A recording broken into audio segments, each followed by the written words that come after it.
Las protestas estallaron en Irán después de que el régimen aceptó avanzar en un acuerdo de paz con Estados Unidos. Y lo que apareció en las calles no fue una imagen de victoria, sino una señal de fractura interna. Este lunes, 15 de junio de 2026, el tema domina las noticias internacionales porque el gobierno iraní intentó vender la negociación como una maniobra diplomática.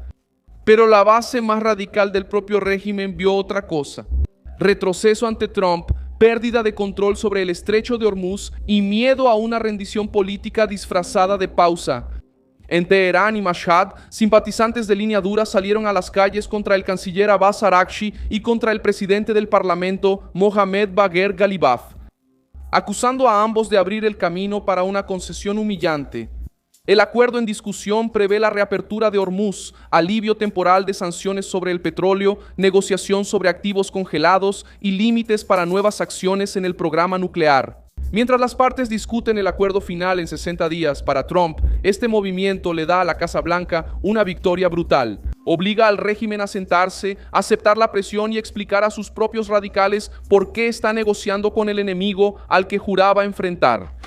Para Irán, la crisis quedó dentro de casa. Eso fue lo que dejó el acuerdo. ¿Por qué los de línea dura entraron en pánico? ¿Cómo Trump empujó al régimen hacia esa ruptura? Ya te voy a contar todo eso. Si te gusta este tipo de contenido directo y sin rodeos, considera suscribirte, porque aquí hay videos así todos los días. La revuelta comenzó porque los sectores más duros del régimen no compraron la narrativa oficial de victoria. Ellos vieron el borrador del acuerdo y notaron una pérdida de influencia. Reuters informó que el texto discutido incluye la reapertura inmediata del estrecho de Hormuz para barcos comerciales y la retirada gradual del bloqueo naval estadounidense a los puertos iraníes. También se incluye en el paquete la promesa de que Washington no impondrá nuevas sanciones antes de un acuerdo final, además de una posible liberación de $25.000 millones en activos iraníes congelados dentro de una negociación mayor. En el campo nuclear, Irán aceptaría no producir ni adquirir armas nucleares y mantendría el programa en el estado actual, sin ampliar el enriquecimiento ni las instalaciones. Mientras la discusión final no llega, para el ala radical esto no es un triunfo, es el régimen aceptando límites. Después de semanas diciendo que no cedería, las protestas apuntaron directamente a Abbas Araghchi y Mohammad Bagher Ghalibaf. El Jerusalem Post registró manifestaciones en Teherán y Mashhad, con manifestantes acusando a Araghchi de ser una vergüenza nacional y exigiéndole explicaciones a Ghalibaf por lo que llaman la sangre derramada por el líder. El objetivo no fue elegido por casualidad. Araghchi, no Ghalibaf, es la cara diplomática de la negociación. Ghalibaf es un nombre fuerte dentro de la estructura política iraní y aparece vinculado al intento de defender el acuerdo como una salida posible. Trump entra en esta crisis con una ventaja política clara. La presión militar, económica y diplomática sentó a Irán a la mesa donde cada concesión se convierte en munición contra el propio régimen. Mientras parte de la prensa occidental intenta tratar el acuerdo como una señal siniestra de retroceso estadounidense, la reacción dentro de Irán muestra otra interpretación. Si fuera una victoria clara para Teherán, los militantes del régimen no estarían en las calles acusando a sus propios negociadores de traición. La explosión interna revela que el acuerdo tocó un nervio.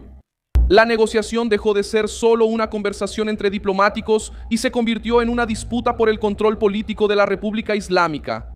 El problema de Araghchi y Ghalibaf no es solo la calle, es el ambiente de desconfianza creado entre clérigos, militares y facciones políticas.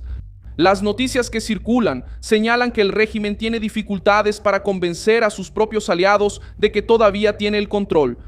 La ausencia prolongada de señales públicas fuertes del líder supremo alimentó teorías, inseguridad y disputas tras bambalinas.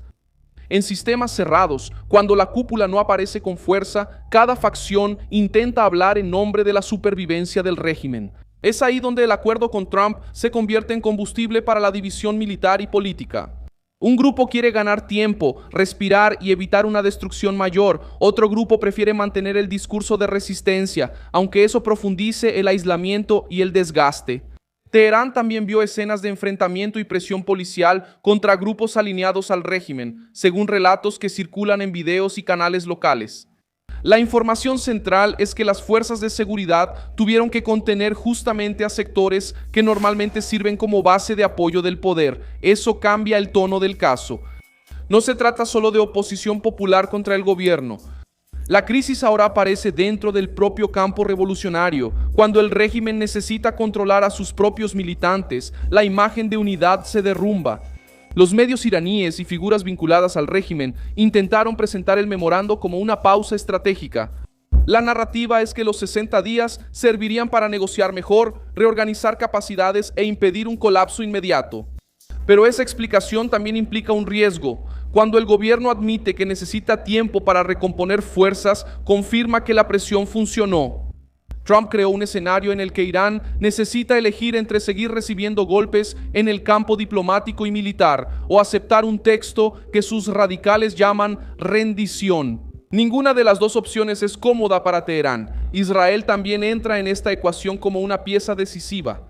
Reuters registró la teoría de ataques provenientes del Líbano contra el norte de Israel a principios de junio y la interceptación de cohetes en un ambiente de tensión con Hezbollah. Eso importa, porque cualquier acuerdo con Irán tropieza con el comportamiento de los grupos aliados de Teherán. Si Hezbollah sigue provocando a Israel, la presión sobre el régimen iraní aumenta. Para Israel, la lógica es más simple: si hay amenaza, habrá respuesta. Y para Trump, eso mantiene la presión sobre Irán sin darle al régimen la tranquilidad que quería. Los Emiratos Árabes Unidos también aparecieron en el centro de la disputa de información. Hubo reportes que señalaban una posible liberación de miles de millones de dólares ligados a fondos iraníes, pero el gobierno emiratí negó haber liberado, transferido o movido recursos congelados hacia Teherán. Después, el 15 de junio de 2026, Reuters informó que los Emiratos Árabes Unidos pidieron la implementación completa del acuerdo preliminar entre Estados Unidos e Irán, con el fin inmediato de las hostilidades y libertad de navegación por el estrecho de Hormuz. Este punto es importante porque los Emiratos Árabes Unidos se vieron afectados por la inestabilidad regional y quieren seguridad en las rutas de energía y comercio. Teherán intentó convertir el dinero y las amenazas en una palanca, pero la negativa pública debilitó la narrativa de que el régimen ya había asegurado una victoria financiera garantizada. La reacción de los de línea dura muestra que el acuerdo no resolvió la guerra política iraní, solo puso el conflicto interno en evidencia. El Payadari Front y figuras ultraconservadoras consideran la negociación como una concesión peligrosa.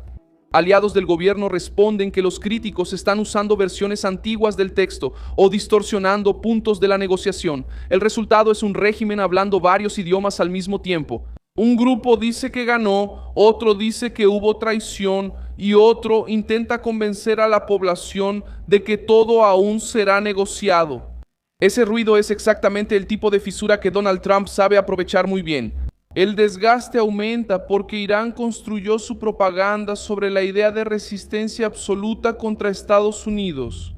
Ahora el gobierno aparece rindiéndose a los términos de Washington, tratando de preservar algún margen económico y prometiendo limitar actividades nucleares mientras discute el futuro de Para los radicales suena como una humillación. Para Trump es la prueba de que la sanción, la fuerza militar y la negociación dura pueden producir resultados sin tratar al régimen como un socio confiable. Yo soy Milson Alves, internacionalista, y mi propósito es mantenerte bien informado con la verdad todos los días. Los enlaces de las noticias están en la descripción del video. Deja tu like en este video, suscríbete al canal y al final, échale un vistazo a los comentarios para que estés aún más comprometido con la comunidad. Wilson Alves, un abrazo, un abrazo.